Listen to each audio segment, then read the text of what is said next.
world of difference. I highly recommend, if you like messing about with hot glue, which it's really just a great thing to have around the studio to do things quickly. Careful, these get very hot. I have it on a low setting, but if I had it on a high setting, I could really burn myself by touching that glue. And I probably will in the course of this demo, just because that is what I'm like. Okay, so now I have my tube, and I have my flanges. So at this point I can bend those flanges out. I may have scored a little too deeply, you see that? They're kind of just hanging on by a thread. And they maybe didn't need to be that long either. But that's what I did. So I'm gonna go ahead and glue this down. And what that's gonna look like is just putting a little streak of glue on each of these.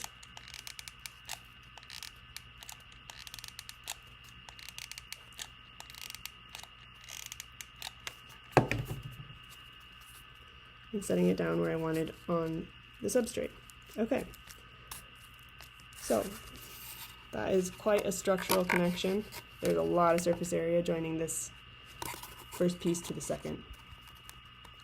Okay, so that's the flange. Let's talk about what's next. Okay, I'll do a sort of L bracket. Again, I'm going to come back on the back of this material. I could just fold it along a flute, of course, but it's kind of inelegant, right? Like I don't get a crisp fold there. See, it's kind of like choosing two different flutes to bend down. So I'm gonna score it, and bear in mind that the fold always folds away from the score. So I'll score this side, which means this will be the back. And it'll fold in towards the other side. So I should find that line, make a nice crisp corner. So this is great, but it's not exactly holding its 90-degree. You can come in and use the square to check the very evident out of squareness of this piece of material. So what I'll do here is I'll actually create some braces or some brackets with these little 45-degree triangles, basically. And I could use this 45-degree line on my mat, but I could also just again mark it with a protractor, mark it inexactly. All I really need to make sure of is that it ends up a right triangle. This needs to be 90 degrees in order to ensure that that bracket ends up 90 degrees. So I'm just going to produce a number of these. By the way, X-Acto, you're going to want a new fresh blade pretty much almost every time that you start working with a new project.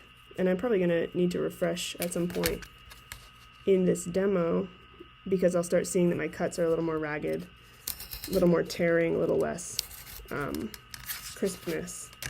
And I might have to cut through material multiple times in order to get the desired cut. So one thing to bear in mind is that the #1 art school injury, I don't have statistics on this, but it is widely cited that the #1 art school injury is hubris with simple hand tools. A burn with a hot glue gun, a cut with a X-Acto. Just make sure that you give these tools the proper fear of God they deserve. It's a very sharp blade, and when you have some momentum behind the cut, it can really do some damage. So be cautious when you're using this tool, even though it really just feels like a pen in the hand. Alright, so now I'm going to hot glue up both edges of the right angle of this triangle.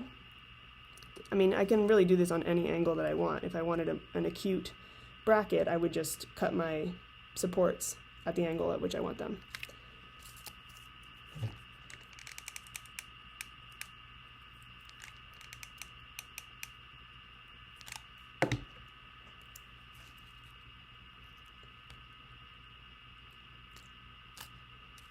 I do have to hold it in place, maybe, I don't know, 10-15 seconds in order for this glue to cool down enough to stop pulling away from the bracket.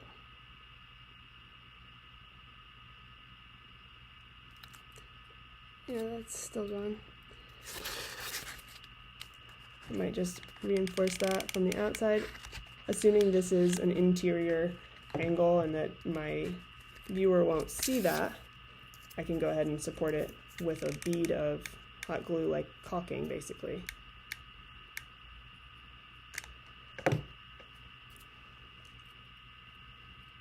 I'm not going to put that fourth bracket in there just because you get the idea.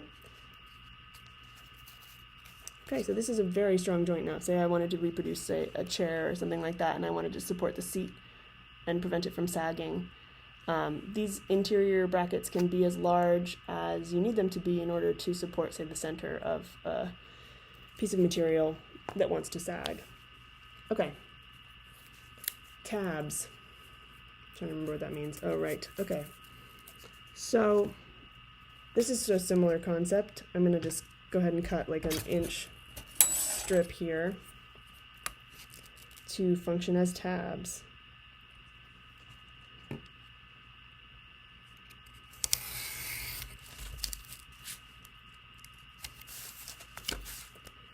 Okay, so say I want to attach this piece to this piece at a 90-degree angle.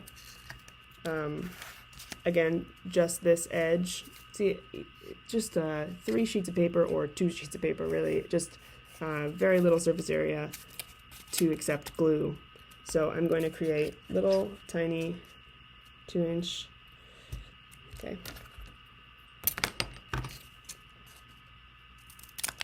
Since these are hopefully unaesthetic, by which I mean not part of the design of the work, maybe they're part of the interior. I'm still going to need to score them if I want them to fold nicely. And I've made a strange choice to try to fold against the corrugation, whatever. You will end up in various versions of